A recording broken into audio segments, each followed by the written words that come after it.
Genial smart news में आज हमारे साथ हैं प्रसिद्ध साहित्यकार यशोधरा यादव यशोजी, जो कि साहित्य के क्षेत्र में कई वर्षों से एक जाना-पहचाना नाम है। साथ ही बेसिक शिक्षा विभाग आगरा में प्रधान अध्यापिका के रूप में कार्य करते हुए शिक्षा के क्षेत्र में भी अपना विशेष योगदान दे रही हैं। आइए हम उनसे बात करते हैं। आपकी साहित्य के क्षेत्र में रुचि किस तरह से हुई? सबसे पहले तो मैं भाई चाहर जी आपको बहुत-बहुत धन्यवाद देना चाहूँगी कि आपने इस चैनल पर जीनियल स्मार्ट न्यूज़ के चैनल पर मुझको आमंत्रित किया। और पहले मैं अपना परिचय क्योंकि महाकवि निराला जो मेरे आराध्य रहे हैं, उनकी 4 लाइनों से ही मैं हमेशा अपना परिचय देती हूँ। तो उन्होंने लिखा है कि मरण को है जिसने बरा, उसी ने जीवन भरा और परा भी उसकी उसी के अंक सत्य है यशोधरा। तो मैं यशोधरा यादव। और जहाँ तक आपने पूछा है कि साहित्य के क्षेत्र में रुचि कैसे जागृत हुई, तो मेरी जो जन्मभूमि है वो हाथरस डिस्ट्रिक्ट में सिकंदराव तहसील है। और मैं बता दूं सिकंदराव तहसील साहित्यकारों की जन्मभूमि रही है, कवियों की जन्मभूमि रही है। और विश्व प्रसिद्ध गीतकार डॉक्टर विशु सक्सेना जी वहीं से हैं। तो मैं जहाँ तक मेरे साहित्य में रुचि का सवाल है, तो मैं बता दूं मेरे मम्मी और पापा दोनों जने ही, मम्मी मेरी आर्य कन्या इंटर कॉलेज में टीचर थी और पापा भी वहीं पर इंटर कॉलेज में ही टीचर थे। तो वहाँ एक संस्था चलती थी बागधारा साहित्य संस्था करके। उसमें एक दादा सुभाष राठी थे, जिनको कि मैं अपना साहित्य गुरु मानती हूँ। उस समय लगभग 90 के दशक में वहाँ पर, मैं तो बहुत छोटी थी उस समय, एक मतलब साप्ताहिक गोष्ठियाँ हुआ करती थी वहाँ पर। और नए जो नवांकुर थे उनको प्रोत्साहित किया जाता था। और क्योंकि मम्मी मेरी इंटर कॉलेज में थी, तो दादा जो उसके जो संस्थापक थे वो आते जाते रहते थे। एक दिन मैं मम्मी के पास बैठी हुई थी, किसी काम से गई हुई थी विद्यालय में, तो दादा वहाँ बैठे हुए थे। तो माँ ने उनको कहा कि आपकी ये बिटिया भी कुछ तुकबंदी कर लेती है।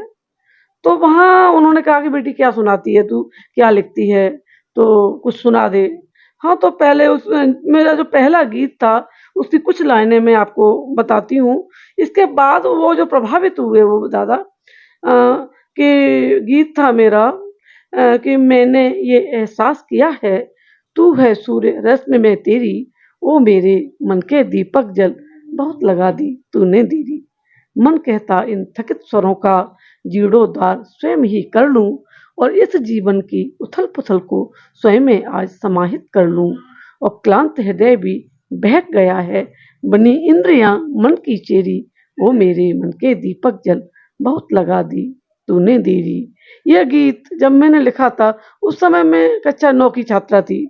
मेरे उस उम्र के, मान लीजिए मेरी उम्र ही वही 13-14 साल के लगभग रही थी। बहुत प्रभावित हुए और उन्होंने मुझे मतलब कई प्रोग्रामों में मुझे बुलाया। एक प्रोग्राम तो अखिल भारतीय कवि सम्मेलन था, जिसमें दादा गोपाल दास नीरज जी भी उपस्थित थे। वहाँ मुझको, हमारे यहाँ नुमाइश लगती थी, तो उसमें उन्होंने मुझे बुलाया और मैंने उनके साथ भी काव्य पाठ किया। वहाँ से फिर ये सिलसिला। और एक चीज़ और थी, मेरे पापा भी इंटर कॉलेज में थे और इंटर कॉलेज ही अभी चला रहे हैं, तो वो भी लेखन में उनकी रुचि थी। हालाँकि कविताएँ तो वो नहीं लिखते थे, लेकिन साहित्य ज़रूर लिखा है। उनकी भी 6-7 किताबें पब्लिश हो चुकी हैं।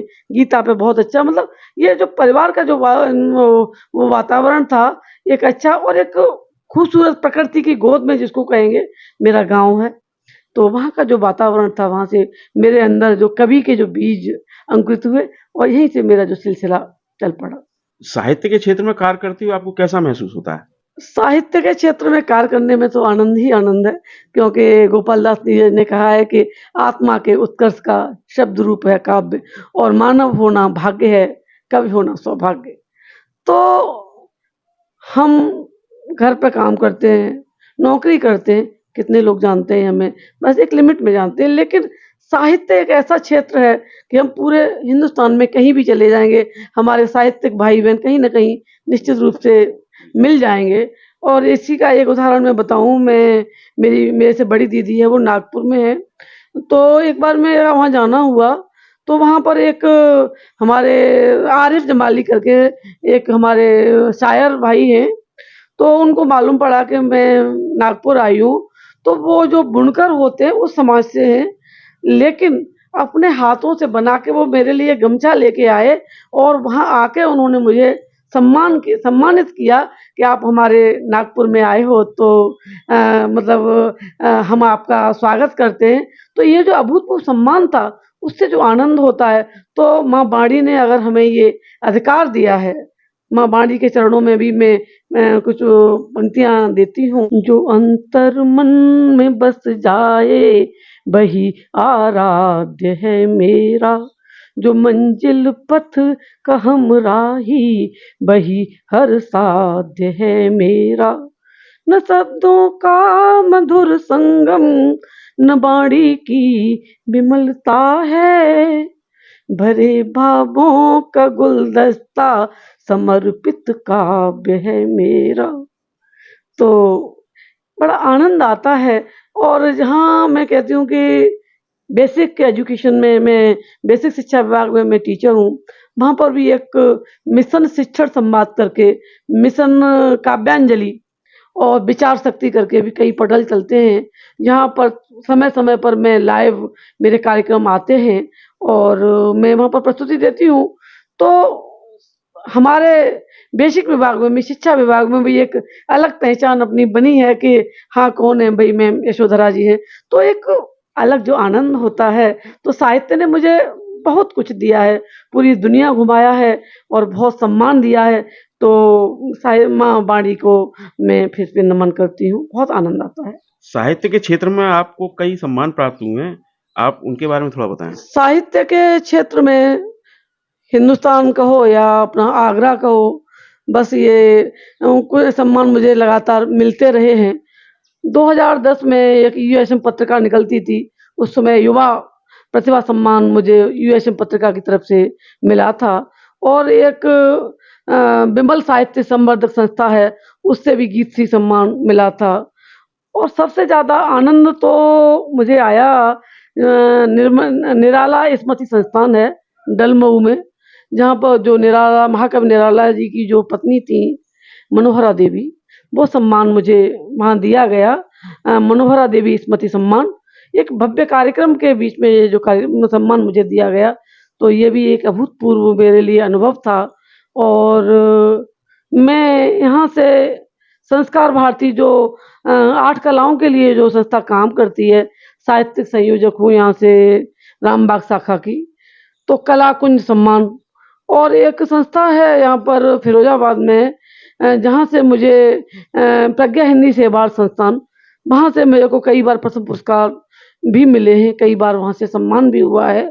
और निरंतर सम्मान इस तरह से कई संस्थाओं द्वारा मुझे मिलते रहते हैं और मैं उन सभी संस्थाओं का भी आभार व्यक्त करती हूँ जो मुझे इसके लिए चयनित करती हैं। अब तक आपकी कई रचनाओं को पुरस्कार मिले हैं, उन रचनाओं की कुछ लाइनें हमारे दर्शकों को भी सुनाएँ थोड़ा। बहुत-बहुत धन्यवाद भाई चाहर जी।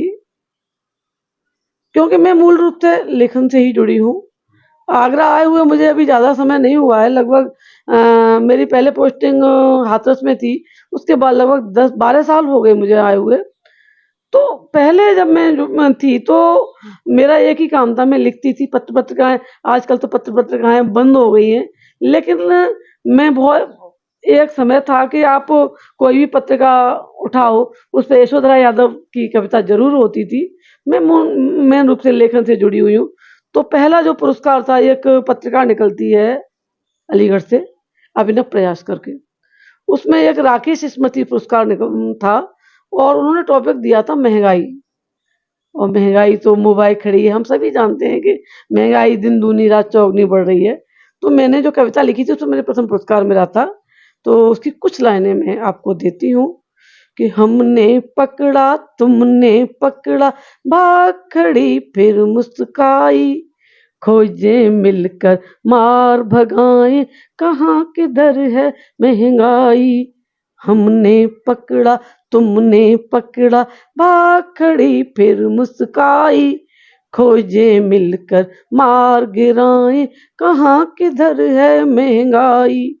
और देखें कि होती है अभिशप्त जवानी महंगाई की मार लिए, होती है अभिशप्त जवानी महंगाई की मार लिए, और बुढ़ापा जीवन जीता इस क्रंदन का भार लिए।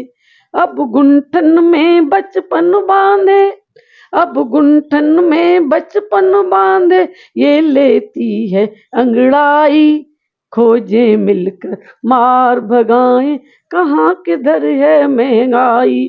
लंबा गीत है, कुछ पंक्तियां आपको मैंने सुनाई। और यूं तो कई पुरस्कार बहुत मिले हैं मेरे। एक पुरस्कार और जो मैं आपको बताना चाहती हूँ, प्रज्ञा हिंदी सेवा संस्थान फिरोजाबाद से, वो उसमें प्रथम पुरस्कार मिला था। ये रचना मैंने प्रेम पर लिखी थी। पति पत्नी का जो संबंध होता है, एक पावन संबंध होता है और एक रेशम के धागे से ऐसे बंधा होता है। तब ये लिखा था कि प्रीति भरी पगडंडी की मैं मीठी प्यास तुम्हें दे दूंगी, प्रीति भरी पगडंडी की मैं मीठी प्यास तुम्हें दे दूंगी, और तुम मेरी रीति गागर में विश्वासों का जल भर देना। ये भी एक लंबा गीत है जिसको मेरे प्रथम पुरस्कार इस पर मिला था। मैंने महिलाओं पर भी बहुत लिखा है। महिलाओं में नारी कभी न हारी, एक जयपुर का मंच है, उस पर भी इस कविता को मेरा प्रथम पुरस्कार मिला था। उसकी भी कुछ लाइनें मैं से आपको सुना देती हूँ। तो वो रचना थी मेरी, रचा है डूब कर जिसको खुदा की वो कहानी हूँ, रचा है डूब कर जिसको खुदा की वो कहानी हूँ, न अबला हूँ न बेचारी जगत की जिंदगानी हूँ। और कि किसी ने माँ कहा मुझको, कभी बहना बुलाया है, कभी साथी कभी सहचर कभी हमदम बनाया है, अनेकों रूप में बिखरी विरासत हूँ समर्पण की, तेरे आंगन को महकाती तेरी बिटिया सयानी हूँ, न अबला हूँ न बेचारी जगत की जिंदगानी हूँ। और एक रचना का जिक्र और करना चाहूंगी जो बेटियों पर मैंने लिखी है। सौभाग्यशाली होते हैं चार जी वो लोग जिनके पास बेटियां होती हैं, और उन सौभाग्यशाली लोगों में मैं स्वयं को मानती हूँ, क्योंकि मेरे पास भी 2 बेटियां हैं।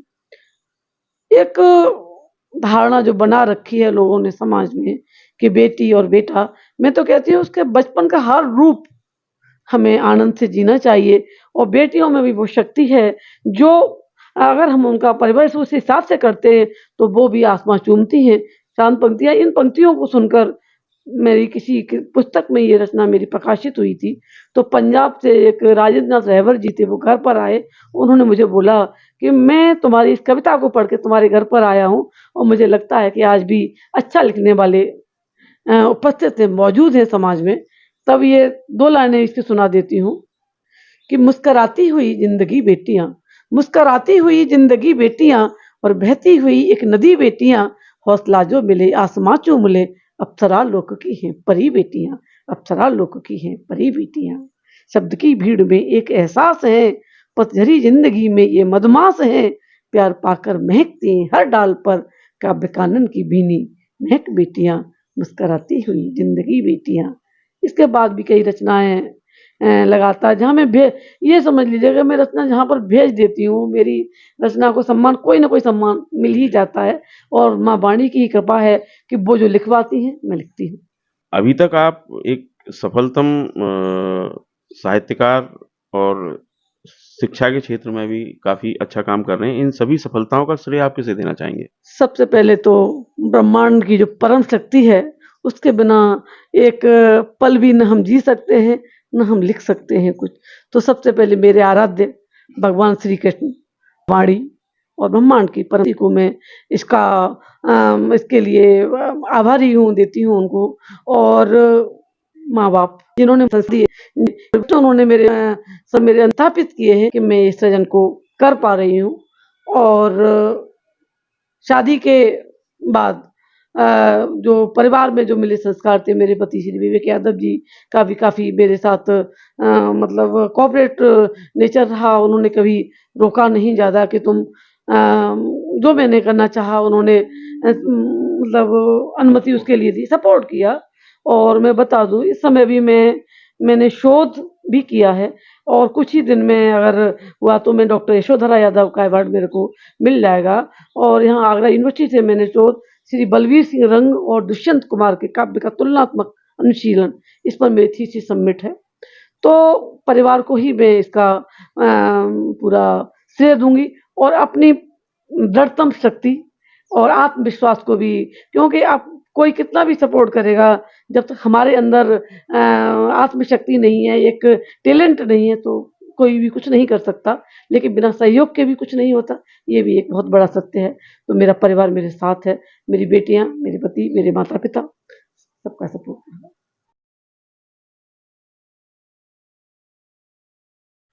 आजकल सोशल मीडिया के टाइम में साहित्य कितना सुरक्षित है और उसकी गुणवत्ता कितनी सुरक्षित है? कृपया थोड़ा-सा बताएँ। आज का युग सोशल मीडिया का युग है, कट पेस्ट भी है, चोरी भी है और बहुत कुछ जो सोशल मीडिया पर, और आज जनता वही पढ़ रही है जो सोशल मीडिया पर परोसा जा रहा है। अच्छा लेखन भी हो रहा है, अगर हम ये कहें कि अच्छा लेखन नहीं हो रहा है, ऐसा तो नहीं है। लेकिन अनावश्यक लेखन भी बहुत ज़्यादा हो रहा है। और मेरा एक जो युवा पहले जो मेरे गुरु थे दादा सुभाष राठी, उन्होंने कहा था कि बेटा 1000 पेज पढ़ो, उसके बाद 1 पेज लिखो। 1000 शब्द पढ़ो तो 1 शब्द लिखो। तो आज की जो युवा पीढ़ी है, वो एकदम से उड़ के ऊपर जाना चाहती है, वो पढ़ना नहीं चाहती। आजकल जो किताबों का जो ह्रास हो रहा है, कुछ तो सोशल मीडिया पर ही सब कुछ उपलब्ध है, तो किताबों को पढ़ने की लोगों को ज़रूरत नहीं होती है। लेकिन किताबों में जो है, सोशल मीडिया पर नहीं है। और आज आवश्यकता है कि हम अपने जो हमारे धर्म के धार्मिक ग्रंथ हैं, जो हमारे शास्त्र हैं और जो साहित्य जो पहले लिखा गया है, जैसे प्रसाद की जो कामायनी है, वो कहते हैं कि हिम गिर के उत्तंग शिखर पर बैठ शिला की शीतल छाँव, एक पुरुष भीगी पलकों से देख रहा था प्रलय प्रवाह। और निराला जी लिखते हैं कि दुखी जीवन की कथा रही। उन्होंने जो मनुस्मृति लिखी, तो वो आज मैं ये कहती हूँ कि लिखो, लेकिन पहले पढ़ो। हाँ, सोशल मीडिया पर आने से साहित्य का ह्रास तो हुआ ही है, लेकिन हम ये भी नहीं कह सकते कि वो गलत है, क्योंकि इसका लाभ लेना, आज हम आप और आप साथ में बैठे हुए हैं, हमारी बात तो पूरे हिंदुस्तान में, विदेशों में पहुँचेगी, ये भी सोशल मीडिया का ही एक हाँ, प्रूफ है और हमारे पास हम इसका लाभ उठा रहे हैं। तो इसके लिए एक ही चीज़ मैं कहना चाहूँगी कि अ अ, साधु ऐसा चाहिए जैसा सूफ सुभाए और सार को गहि लहे थोथा दे उड़ाए। जो थोथा साहित्य है उसको हमें छोड़कर अच्छे साहित्य की तरफ हमारे जो नए रचनाकार हैं उनको देखना होगा, तभी साहित्य सुरक्षित रह पाएगा, क्योंकि यही हमारे आगे के साहित्य के कर्णधार हैं। तो और नए रचनाकारों को हमें प्रोत्साहित भी करना है, सही दिशा भी उनको देनी है। तो सुरक्षित भी है और जब उसका सही उपयोग करेंगे तो बहुत उपयोगी है, जब उसका हम गलत उपयोग करते हैं तो बहुत सारे उससे नुकसान भी हैं। आपकी नज़र में अच्छे रचनाकारों को समाज को नई दिशा देने हेतु क्या दायित्व निभाने चाहिए? बहुत अच्छा प्रश्न ये सहर जी आपने किया है, जो आज के समसामयिक को लेकर हमें मतलब को लेकर है। आज जो मैं देखती हूँ, क्योंकि मैं बेसिक में टीचर हूँ, बचपन को बहुत करीब से देखती हूँ और उन बच्चों को देखती हूँ जिनके माँ-बाप के पास इतनी सामर्थ्य नहीं होती है कि वो बच्चों को आपके जो मतलब जो पब्लिक स्कूल हैं या उस तरह के स्कूल हैं उनमें पढ़ा सकते हैं। उनको पढ़ाने का दायित्व मुझे मिला हुआ है और ये मेरा सौभाग्य है कि ईश्वर ने ये क्षमता मुझे को दी है कि मैं उनको पढ़ाती हूँ। आज का बचपन कहीं खो गया है, जो हमें बाल साहित्य बहुत कम लिखा जा रहा है। तो बाल और आज का जो बच्चा है, मैं जो देखती हूँ शहरों में ही नहीं, गाँव में भी बच्चा बिना मोबाइल के खाना नहीं खा रहा। जो आउटडोर गेम है, वो नहीं खेल रहा है, वो उसको पूरे टाइम वो मोबाइल में लगा हुआ है। मौलिकता खत्म हो रही है। तो पहला तो हम लोगों का जो वरिष्ठ जो अच्छे रचनाकार हैं, उनका दायित्व है कि थोड़ा बचपन की ओर में मुड़े। मेरी एक कविता है कि वह दिन कितना अच्छा होगा जब मेरा मन बच्चा होगा, वह दिन कितना अच्छा होगा जब मेरा मन बच्चा होगा, और भांति-भांति के खेल-खिलौने मेरे आजू-बाजू होंगे, और सृजन पक्ष जिज्ञासु होंगे, और नए सीखने की चाहत में मेरा हृदय भी सच्चा होगा, वह दिन कितना अच्छा होगा जब मेरा मन बच्चा होगा। तो आज अपनी मौलिकता को हम जगाएं, और हमारे जो नए रचनाकार हैं, जो एकदम उड़ के आसमान को छूना चाहते हैं, उनको समझाएं कि बेटा पहले अपना साहित्य पढ़ो, क्योंकि तुलसीदास जी ने लिखा है कि केवल मनोरंजन न कवि का धर्म होना चाहिए, उसमें उचित उद्देश्य का भी मर्म होना चाहिए। तो समाज को सही दिशा देना भी हम प्रबुद्ध जीवियों का काम है। और एक प्रकरण मैं बताती हूँ, ये जब जवाहरलाल नेहरू और रामधारी सिंह दिनकर एक किसी राजनीतिक बैठक में से निकले थे, तो अचानक कहीं आगे कोई गड्ढा था या जो भी था, तो नेहरू जी का पैर फिसलता है, और वो दिनकर जी उनका हाथ पकड़ लेते हैं। तो वो उनको कहते हैं कि अरे धन्यवाद भाई, आपने मुझे पकड़ लिया, आपने मुझे संभाल लिया। तो वो कहते हैं कि जब समाज बहकता है, राजनीति बहकती है, तो उसको कौन थामता है?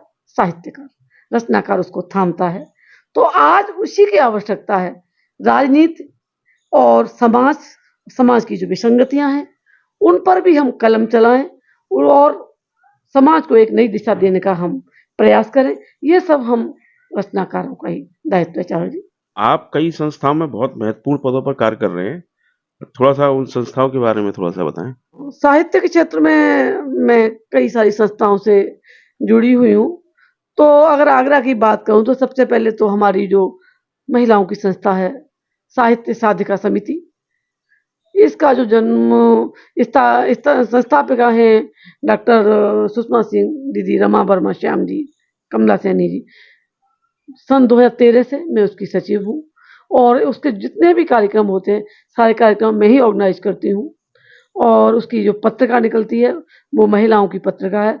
तो वो संस्था आगरा की एक महत्वपूर्ण संस्था है, जिसकी मैं सचिव हूँ।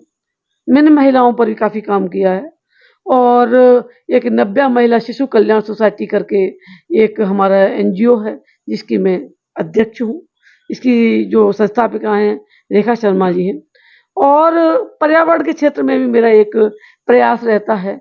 जो वहाँ से लखनऊ से एक पत्रिका निकलती है, पर्यावरण चेतना, उसकी आगरा से ब्यूरो चीफ हूँ मैं। तो पर्यावरण पे अभी 5 जून के आसपास मैं ये कार्यक्रम जब भी मेरे को होता है, मैं ये कार्यक्रम करती हूँ। और ऑल इंडिया की अगर बात की जाए, तो ऑथर गिल्ड ऑफ इंडिया, उस संस्था की भी मैं सचिव हूँ। अभी बनारस में उसका कार्यक्रम हुआ था, जिसमें मेरा शोध पत्र भी पब्लिश हुआ है उसकी पत्रिका में, और वहाँ पे भी मैंने मतलब अपना शोध पत्र पढ़ा था।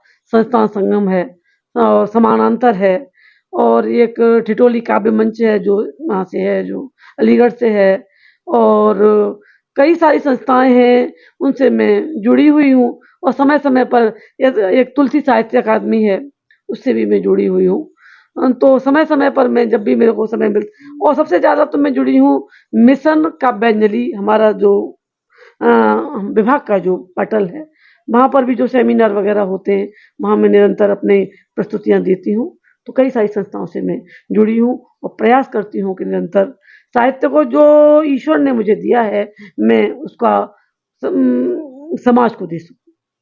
हमारे चैनल से बात करने के लिए आपका बहुत-बहुत धन्यवाद।